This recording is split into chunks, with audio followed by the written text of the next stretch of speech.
Reporte 100. Y estamos en la primera mesa de 2020.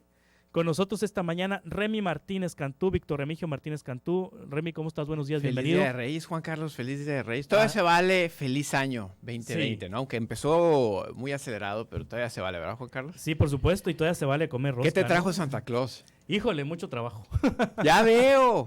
Mucho trabajo. Felicidades. Muchas gracias. Jesús Ramón Díaz, ¿cómo estás? Buenos días, bienvenido. Muy feliz año, feliz Navidad, feliz Día de Reyes, felicidades, lo mejor para este año, para todo tu auditorio, para todos los que nos escuchan y por supuesto para todo el equipo de Uniradio. Muchas gracias, Jesús Ramón Díaz. Mario Campa, ¿cómo estás? Buenos días, feliz Hola, año. Buenos días, felicidades, feliz año, feliz Día de Reyes, felicidades a ti, Juan Carlos, por el nuevo espacio. Muchas gracias, Mario Campa. Mario Campa es simpatizante de Morena, Jesús Ramón Díaz es militante del PAN y Víctor Remigio Martínez Cantú, militante del PRI, militante del PRI. Y bueno, pues para 2020, ¿qué nos pinta? Ya es época en estas semanas, en estos días de hacer pronósticos, de construir escenarios, de ver qué es lo que va a ocurrir en este 2020. Es un año electoral 2020, aunque la renovación de la gubernatura es en el 21, el año electoral empieza justamente en octubre de este año. Año electoral, Remy. Año electoral. Pues bueno, yo creo que es uno de los temas que van a estar ahí ya presentes, al menos abiertamente. A lo mejor en los WhatsApp y en otro tipo de redes ya está presente de alguna otra manera quienes quieren participar. Mucha suerte para quienes tengan la intención de ser activos, ¿no?, en la vida institucional del país, quienes quieran ser regidores, diputados federales, presidentes municipales, que creo que eso es lo que viene fuerte. La gobernatura de nuestro estado también viene para elección el próximo año, y eso es bien importante, que cada vez más personas estén interesadas en participar, no solamente los que ya de alguna otra manera son profesionales políticamente. Recordaremos que también va a haber reelección para quienes así lo deseen hacer. Hoy, sin duda, creo yo que va a ser un fortalecimiento del poder legislativo, sobre todo.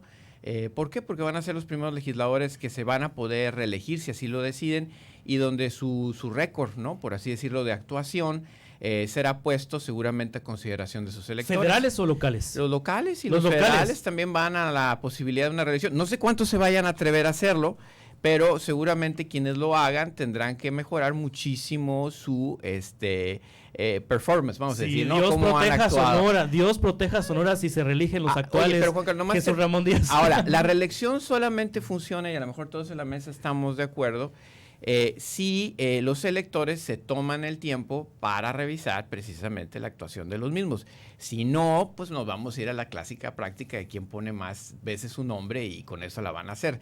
Y a qué santos se encomiendan. A eso está muy interesante también, hablando de bajo qué plataforma van a correr, ¿no? Sí. Entonces yo creo que la reelección es un instrumento muy controversial en nuestro país. Ya está aquí, es legal, se puede hacer. Ojalá lo veamos qué resultados va a generar ahí, ¿no? Sí, Dios guarde a Sonora, Dios cuide a Sonora si se reeligen los diputados Dios locales. Dios nos cuide a todos. Y fíjate que voy a tomar el comentario que hace el buen amigo Remy, porque yo creo que el futuro nos está alcanzando. Yo creo que las diferentes dinámicas que hemos tenido, ¿no? Creo que estamos madurando políticamente los mexicanos, ¿no? Así lo quiero ver yo, creo que así hay que comprenderlo. Y yo creo que hay que dejar de creer en los santos reyes y en los santos, ¿no? Yo creo que hay que empezar a construir entre todos proyectos de gobierno que sean viables, de crecimiento, de empleo, porque si vamos a estar creyendo solamente en nombres o en personajes, en cosas mesiánicas, pues evidentemente vamos a tener los mismos resultados. Creo que esa es la gran lección del 2018, que estamos viviendo en el 2021, que iremos a vivir hacia el 2021, es que ya no hay que creer en los mesías, que hay que criar entre todos esos diferentes proyectos que saquen a México de los problemas de seguridad, de los problemas de crecimiento. Claro, en Acción Nacional nosotros apoyamos en su momento lo que fue la reelección, porque creemos que un mal gobierno que dure 3 años no debe por nada del mundo prolongarse. Y había otra propuesta que era la ampliación del mandato. Imagínate tú, malos alcaldes o malos diputados que duren 4 años. Y en cuanto al tema electoral, no hay que olvidar que tendremos elecciones de diputados locales. Ahí vamos a poder poner en práctica o ver, va a ser un tipo de laboratorio nacional lo que será Coahuila y lo que será Hidalgo. Sí. Entonces va a haber elecciones de alcaldías, de diputados locales, es decir, la renovación del Congreso local por allá. Y creo que también vamos a poder ver los sonorenses, pues qué tal se practica o puede ser esto de la reelección, ¿no? Sí. Y aquí en Sonora, pues la verdad nosotros a trabajar en los diferentes ámbitos de cada uno para poder construir ese proyecto que le convenga a Sonora hacia el 2021. Sí, Mario Campa. Sí, mira, Juan Carlos, hay 3 variables importantes que hay que seguir monitoreando en este año, que es un año preelectoral. 2020 es un año de definiciones, ¿no? Uno es que habrá partidos políticos nuevos. Hay que recordar que el PRD perdió su registro local, que habrá el PES será un partido nuevo y no puede ir en coalición en su primer año en una primera elección. Las redes estas progresistas le van a hacer competencia al PANAL, van a querer tener el voto del magisterio. Y además está México Libre, que le va a quitar votos al PAN, ¿no? Esos 4 partidos nuevos van a jugar un rol importante. ¿Por qué lo comento? Porque el 8 de enero, es decir, en 2 días se abre el registro para partidos nuevos y termina el 29 de febrero, ¿no? Entonces estaremos viendo ese desenvolvimiento. Por otro lado, hoy sale una encuesta como segunda variable importante del Financiero, donde sale la aprobación de Andrés Manuel López Obrador en 72%. Y hay que recordar que en diciembre Mitofsky puso la de la gobernadora en 36, es decir, Andrés Manuel López Obrador tiene el doble de aprobación. Bueno, pero en esa misma encuesta... Déjame terminar la idea, En esa misma encuesta... Remy, déjame terminar la idea. A la gobernadora. No. A ver, ¿cómo? A ver. No, a ver, por favor. Entonces, ¿cómo? Esa misma encuesta Ese es un maneja... dato Es que hay que falso. usar la misma encuesta para los resultados. Yo Sí. creo que Bueno, a ver, pero el el financiero no tiene encuesta en lo local tampoco. A ver, tampoco nos Pero pongamos exquisitos. Pero se vale comparar a la gobernadora en su rumbo a su 5º año de gobierno con Bueno, el segundo de López por Obrador. supuesto que es algo que hay que considerar. Déjame terminar la idea, Remy. Es algo que hay que considerar, ¿no? Pero a ver, de acuerdo a la Escuela de Michigan de Opinión Pública, esto y la identificación partidista son las 2 variables más importantes de cara a una elección. Entonces, la aprobación importa. Y importa qué candidato va a ser electo bajo el partido de López Obrador, e importa qué candidato va a ser también electo para contender para continuar al PRI aquí en el estado. Entonces, ahí la dejo, es una segunda variable. Y la tercera es que la derecha pues está fragmentada, ¿no? Por derecha entiéndase aquella que busca perpetrar el poder político y económico de las familias tradicionales en Sonora, ¿no? Que toleran ciertas desigualdades que hay en el estado. Ya vemos que con Ricardo Bursi y María Dolores del Río pues hay una pugna interna. Ya vemos que en el PRI todavía también hay un conflicto fuerte. El PAN está también en un momento de definiciones en que no tiene todavía un candidato. Pero de cualquier forma veo una derecha fragmentada, ¿no? Entonces esas 3 variables yo pondría ¿Morena ya tiene sobre la candidato mesa. entonces? No, perdón, no, Morena todavía no tiene candidato. Yo creo que ningún partido tiene todavía el candidato definido, ¿no? Sí. Y bueno, en cuanto a la reelección, sí, por primera vez los sonorenses podremos reelegir diputados locales, también ayuntamientos y también diputados federales. Yo, sin embargo, creo López Obrador no es una persona reeleccionista. Y además en un fraseo directo, cuando tú le preguntas a los mexicanos si están de acuerdo con la reelección, 1 de cada 10 está muy a favor. Es decir, la reelección no es bien vista por una cuestión todavía de cultura democrática en el país. Además de eso, si consideramos la reciente actuación de todos los grupos parlamentarios en lo que acaba de suceder el 23-24 de diciembre en el Congreso local, donde se aprobó un endeudamiento de 1,300 millones de pesos a solicitud del gobierno del estado, ratificado por muchos de los congresistas locales, yo creo que ninguno de ellos parte con ventaja para reelegirse. Además, hay que considerar que aquí en Sonora, como en muchos otros estados, no en todos, se puso un candado partidista. Si el partido no te aprueba para tener la posibilidad de reelegirte, no puedes hacerlo por la vía independiente o por otro partido, ¿no? Hay que considerar ese aspecto. Pones 2 temas bien interesantes en la agenda, Mario Campa, la gobernadora Claudia Pavlovich y el papel de los diputados locales en la aprobación del presupuesto 2020, donde va la contratación de deuda por hasta un monto de 1,300 millones de pesos. Y bueno, el papel de los diputados de Morena, el papel que jugaron los diputados de Morena. Hay versiones que indican que se hicieron patos y porque les había llegado una orden de gobernación de aprobar los 1,300 millones de pesos al Poder Ejecutivo. Hay otras versiones que indican que pues que no se dieron cuenta, que se confundieron. Dice Miroslava Luján López, una de las diputadas, que ellos no sabían qué estaba pasando, que se confundieron y que por eso se levantaron y aprobaron el endeudamiento.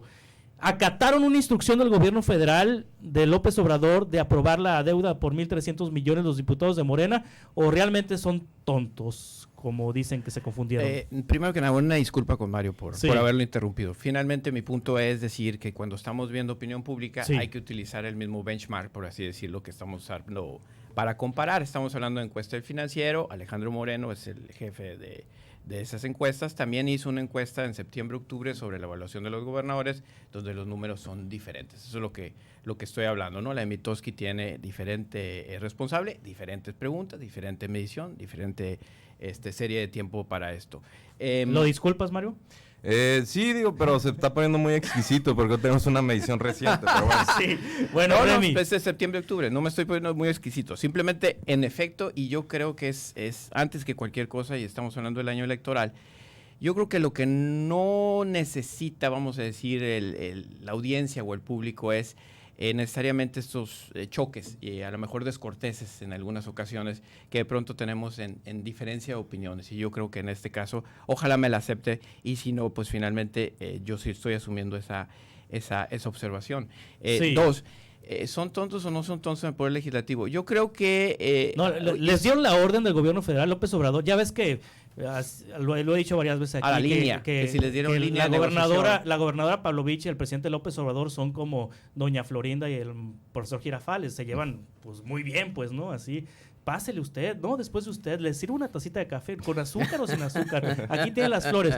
López Obrador le dio la orden a los diputados de Morena, ¿le aprueban eso, por favor? Yo lo que siento es que en la parte común de López Obrador, que en efecto tiene una aprobación alta en el país, y la gobernadora que tiene una responsabilidad aquí en el estado, efectivamente al segundo estado. Ambos creo que ya coinciden y comparten una responsabilidad muy importante, que es la del gobierno. La parte de oposición, pues de alguna otra manera tiene ese papel de oposición, de contrarrestar, señalar, establecer una serie de narrativas, por así decirlo, respecto a eso. Yo creo que lo que vino para acá es una situación donde no se terminó de conocer de alguna otra manera el proceder legislativo que iba a tomar la bancada, en este caso de Morena. Yo sé que tú fuiste muy crítico respecto a cómo lo hicieron, el video no les ayuda a nada, donde la justificación inicial es que no se dieron cuenta de que esto se diera. Yo creo que eso no es válido para la sociedad de ninguna forma, y lo mejor hubiera sido haberse hecho responsables de los pros y los contras de haber aprobado el paquete. O sea, no dejarlo así en vivo. No, pues lo dejaron súper suelto, y yo creo que dejaron muy mal sabor de boca, tanto a quienes creen en la idea de Morena como en los legisladores y en el ejercicio legislativo. Yo creo que ahí debió haber habido mucho más claridad y mucho más responsabilidad respecto a la decisión que tomaron, ¿no? Simple y sencillamente. Lo demás no sabría... Jesús Ramón, oye, mi estimado Juan Carlos, ¿se confundieron o les dieron la orden tú te confundes cuando estás en un restaurante y vas al baño, te puedes confundir de puertas si es el baño de mujeres o de hombres, pero no te confundes a esas alturas en votar un presupuesto. No me cabe a mí en la cabeza el decir es que me confundí lo que estaba votando, ¿no? Y todavía que hagan el ridículo, no voy a usar expresiones tan fuertes como la que están utilizando aquí en la mesa, pero hacer el ridículo de decir, oye, yo voté en contra o quería votar en contra de la ley de ingresos, resulta que aprobaron la ley de ingresos y después se escudan diciendo, no vamos a votar el presupuesto de egresos. Avalas el dinero que va a entrar al gobierno del estado, pero ni siquiera defines o tienes los pantalones de decir cómo lo vas a gastar. O sea, todavía quedaron más mal queriendo componer la plana, diciendo nosotros no aprobamos el ingreso y no vamos a aprobar el egreso. Cuando aprobaron el ingreso a todas luces, yo no creo que haya sido una equivocación. Pero ellos dicen que no aprobaron el egreso porque no querían aprobar el ingreso. Pero pues es que aprobaron el ingreso. Es que todavía está peor, ese es mi punto. ¿Cómo dices tú, oye, pues ya te aprobé, cómo vas a recaudar? Se hicieron patos desde tu punto de vista. Para mí, la verdad es que se hicieron patos. O sea, les dieron la orden de votar a favor. Yo no creo que a esas alturas, yo no lo pudiese decir. Lo que sí te digo es que lo aprobaron, que es evidente que hubo una aprobación de todas las fracciones parlamentarias en el Congreso de la ley de ingresos, y que todavía el grupo de Morena se vio tan mal que dijo, te apruebo cómo obtienes el dinero, pero no te voy a decir cómo lo gastes, ni me meto a temas de fiscalización y demás. Eso para mí es una gran irresponsabilidad. Mario Campa, ¿son mensos o se hicieron mensos? Yo creo que fue un grave error. Yo no pongo en cuestionamiento su honestidad, espero que no vaya por ahí la cosa. De hecho, en el video que estuvo circulando, se ve que sí hay cierto confrontamiento, incluso se ve como algunos votan de manera no muy segura, incluso le piden repetir la votación a quien estaba encargado de llevarla a cabo y no se las garantizó. Entonces también en esta historia hay un poco de matices, pero yo creo que fue un error, ¿no? Y de hecho López Obrador en la mañanera fue muy claro, ¿no? Lo cito, debe llevarse a cabo una política de cero endeudamiento y de austeridad en todo el país. nadie puede decir que nosotros les ordenamos hacer lo que hicieron. No es cierto, no hubo indicación, ¿no? Yo creo que estas versiones que apuntan a que a través de la Secretaría de Gobernación se les dio una indicación, la verdad es que a mí por lo que me ha llegado es que fue una simple plática de rutina de la persona encargada de enlace con diputados y congresos locales, ¿no? No creo que haya ido por ahí la historia, yo creo que sí es un error. Ahora, lo que está en juego, y creo que ellos se pusieron una soga al cuello de su reelección, me parece que después de esto, después de demostrar que no están cumpliendo con lo que les ordenó el pueblo en las pasadas elecciones de 2018, yo creo que muchos de ellos o ninguno se van a poder reelegir, ¿no? En ese aspecto sí veo delicada la cuestión, pero bueno, habrá un relevo en Morena que venga con mayor entereza y pujanza. Ahora hay que decirlo, el resto de los grupos parlamentarios, había dicho por ejemplo Giraldo Real, y aquí Jesús Ramón nos puede dar su versión quizá, que no iba a aprobar el endeudamiento, y resulta que a la hora de la hora sí lo aprueba. A mí me parece también delicado que se apruebe un incremento de 75 millones de pesos al Congreso del Estado, es decir, más del 10%, el triple de la inflación, cuando además es uno de los congresos más caros y más opacos de todo México, y esto lo dice el IMCO, no lo dice Mario Campa, ¿no? Eso sí me parece delicado, y yo ahí sí pondría en cuestionamiento por qué se pasó de forma tan fácil, tan sencilla el presupuesto, ¿no? Sí, con estos incentivos perversos. Dice Aarón Tapia, que ustedes lo conocen bien y que tiene muy buenas fuentes dentro de Morena, que un funcionario que se apellida de la Portilla Rodríguez, enlace con los congresos estatales de la Secretaría de Gobernación, fue enviado por Olga Sánchez Cordero a espaldas de Alfonso Durazo y AMLO para operar con los diputados de la coalición para que votaran a favor de la deuda. Mire, pero yo creo que puede ser parte del doble discurso de Morena. Por ejemplo, ahorita que comentaba en lo que esperamos para el próximo 2020, yo sí espero un cambio radical en el discurso de los morenistas, de Morena, porque yo creo que ya estuvo bueno estar diciendo es que la derecha y la izquierda, por ejemplo, son discursos que dividen, son discursos de odio. Yo le preguntaría aquí a mi buen amigo Mario, ¿qué es para él la izquierda y qué es para él la derecha? Porque al final de tan cuentas... sencillo como la izquierda tradicionalmente en su historia ha estado... Ahorita hablabas de familias acomodadas de Sonora. Alfonso Durazo estuvo en el PRI, después estuvo en el PAN, pero ahora no está en Morena. Y si tú estás hablando de las nuevas caras de Morena, sí, pues no me falta que sean otra exiliada de partidarios de otros partidos políticos que sean los candidatos a las próximas elecciones. Entonces, es parte del doble discurso de Morena. Bueno. ¿Y sabes qué es lo peor de todo de estos asuntos? Que perdemos todos los pies sobre el piso. Lo que le interesa a la gente es mayor crecimiento, mayor seguridad, y estamos en temas de grilla que nada le van a beneficiar a los sonorenses, ¿eh? Qué bueno, al final de cuentas, porque en el contexto donde se aprobó este presupuesto, hay que recordar, los recortes federales que hubo de parte del gobierno federal a todos los estados, no solamente a Sonora. Nos quitaron el fondo minero, como quiera que sea, para los alcaldes el fondo minero era una fuente de ingresos bastante interesante, recortes al campo, al ramo 23. Oye, nadie queríamos deuda. Yo te lo puedo decir que al final de cuentas, como las tarjetas de crédito, dices tú, ¿las uso o no las uso? Ah, caray, pues si no las uso no tengo Navidad. Aquí hay obras importantes como un acueducto a Mátape, a Villa Pesqueira, que los que más o menos andamos puebleando, que nos gusta esa vida rural sonorense, sabemos que era un municipio que no tenía agua. Con este tipo de presupuesto, que por cierto Morena no quiso entrar al debate del presupuesto de egresos, se pudo pues constituir no solamente el acueducto para Mátape, infraestructura hidráulica para Miguel Alemán, como la colonia Trinidad Sánchez Leiva, para Ciudad Obregón, el poder terminar la presa Pilares que estaba tirada, y por supuesto el nuevo Hospital General del Estado, que se hubiera formado, se hubiera convertido en un elefante blanco. Yo creo, nadie queremos deuda, pero en ese contexto donde el gobierno federal abandonó al gobierno del Estado, abandonó a los sonorenses, pues qué bueno que pudimos encontrar entre las diferentes fuerzas pues un mecanismo de financiamiento. Y por último, yo no quiero dejar de señalar, Juan Carlos, el tema de la seguridad. López Obrador, en Calle Mañanera, dice que es culpa de Felipe Calderón y de la derecha o del PAN todos los problemas que hay. En el primer año de gobierno de Felipe Calderón hubo lamentablemente 11,000 homicidios.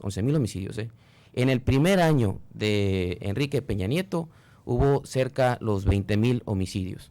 En el primer año del señor Andrés Manuel López Obrador ya hubo 30,000 homicidios. El año históricamente, lamentablemente hay que decirlo, más sangriento de México. De seguir así, tendríamos un sexenio de más de 180,000 muertos, ¿no? El asunto aquí es que ni siquiera Peña Nieto, al final de los sexenios, Felipe, el gobierno federal que más había rompido récord era el de Enrique Peña Nieto con 124,000 homicidios. Sí. Hasta ahorita, yo esperaría que en ese contexto el gobierno federal haga algo y apoye a los estados y a los municipios que estaban abandonados. Aquí también, a lo que voy, aterrizo con esto, más de 600 millones de pesos reasignados para el tema de seguridad. Sí, mira, dado que mencionó mi nombre, a ver, nomás quería decir que Alfonso Durazo yo no lo considero una élite económica, política y tradicional en Sonora. Digo, ha hecho una carrera política, lo cual es distinto, pero yo cuando me refiero a élites económicas me refiero a familias muy específicas, tradicionales. Arturo que todo Burs, el senador. A ver, el Güero Nieves, que es presidente del PAN Nacional, ¿cuál es su segundo apellido? Robinson Burs. Los Burs están en todos los partidos, incluyendo Movimiento Ciudadano. A eso yo considero élites económicas, que además está muy distinta la riqueza de los Burs contra Alfonso Durazo, ¿no? Pero bueno, sí quiero mencionar la cuestión de la seguridad aquí en Sonora, ¿no? Porque, y en la nacional. Porque de acuerdo al último corte de homicidios dolosos en 2019, en la nacional subió 1.7%. Pero ¿cuánto sube en Sonora? 55.1% la tasa de homicidios dolosos en lo que iba de 2019, es decir, hasta noviembre. Si le quitáramos probablemente el aumento de homicidios dolosos en Sonora, es probable que en la nacional hubiera caído. Fíjate, dos entidades colindantes con Sonora, Sinaloa, los homicidios dolosos caen 18.4% y en Baja California caen 8.8%, mientras en Sonora se incrementa 55%. Es la entidad donde más subió la tasa de homicidios dolosos. No es una casualidad que la gobernadora sea la peor aprobada en cuestiones de seguridad. Ahí sí yo pongo énfasis en que si en las entidades colindantes con Sonora está disminuyendo la tasa y en Sonora aumentando, me parece que no únicamente tenemos que concentrarnos en lo nacional, donde sí hay un reto importante, pero también aquí en Sonora hay una labor muy importante que hacer porque es quizá el reto más importante de cara a este año 2020, ¿no? Sí, cierro con Remy Martínez. Que yo creo que el 2020 es un año con muchos retos locales, muchos retos en términos políticos, globales también, porque estamos ante una situación donde México, Sonora, pues no está solo en términos de lo que está, ni ajeno a lo que está pasando a nivel global. Tenemos muchos movimientos que están basados en lo que Estados Unidos está realizando en el mundo, tanto en prácticas comerciales como en la parte que tiene que ver con su actuación recientemente en Medio Oriente y que tiene un impacto sin duda alguna en nuestro país. Uno de ellos está en las partes económicas, que tiene que ver con el crecimiento de la economía global y que eso seguramente va a impactar a nuestro país también. Yo en la parte local y en la parte de seguridad, te lo he dicho, yo he mantenido esa postura. Yo creo que es un asunto donde los tres niveles de gobierno deben de actuar de forma coordinada. Aún no veo necesariamente una estrategia muy clara. El decir quién es el responsable de una cosa o a otra, yo creo que no abona. Claro que los indicadores son buenos y claro que debemos de seguir un sistema de indicadores para ver cómo vamos mejorando o qué cosas son retos hacia adelante en términos de seguridad. Y también hay que revisar aquellos casos donde en efecto alguien la ha hecho y alguien la ha pagado, como es el caso, por ejemplo, de ciertos asuntos de feminicidio que se han categorizado así y que al final de cuentas ya no se cubre mucho, pero en muchos de esos casos sí se llega a detener al culpable. Yo creo que tenemos de actuar de forma muy responsable en el tema de seguridad, sin repartir responsabilidades o aprovechando para ver quién se queda con la mayor parte de la responsabilidad. Sí, en México, y según la encuesta de esta mencionada en El Financiero, consideran que seguridad es el tema más delicado para el presidente López Obrador y creo que es uno donde tenemos que abocar todos, como Estado y como municipio, nuestra parte para resolverlo. ¿Por qué? Porque yo creo que eso es lo fundamental para nuestra sociedad. Dos, en respecto a las deudas, financiamientos, economía y todo lo que tiene que ver ahí, pues evidentemente yo creo que López Obrador tiene una posición nuevamente de gobierno, nuevamente acude regularmente a esquemas de financiamiento, regularmente paga primas para bastante caras para garantizar el precio del petróleo a niveles presupuestales adecuados. Él también cubre coberturas financieras. Recientemente invitó a Carlos Slim a levantar un listón donde Carlos Slim dice el financiamiento internacional es la palanca del crecimiento hacia adelante. Yo creo que todo el mundo entiende que necesitamos nosotros mover la economía de México para tener crecimiento, para tener empleos y para tener lo más importante y para quienes tenemos hijos, tener una perspectiva optimista, esperanzadora del futuro para seguir apostándole a la educación y a otros asuntos. Muy bien, gracias Remy Martínez, Mario Campa, Jesús Ramón Díaz, gracias por estar aquí con nosotros. Muchas gracias a ti, feliz año. Reporte 100.